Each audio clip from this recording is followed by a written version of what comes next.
Time to take your design out of the editor for print, archive, or sharing with anyone working offline. Open the Album tab on the left and click Create Screenshot.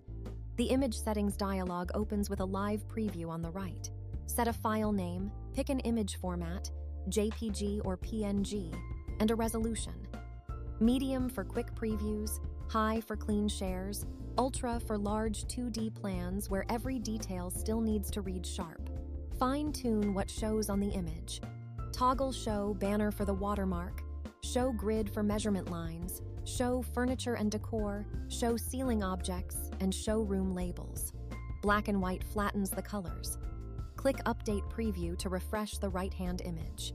3 ways to deliver. Download image saves the JPG or PNG to your computer. Export as PDF opens a small dialog to pick paper size and orientation, landscape or portrait, then downloads a print-ready PDF. Save attaches the image to your project gallery in the cloud, so anyone with access to the project can grab it later. From screen to paper, from designer to client, your floor plan ready to ship.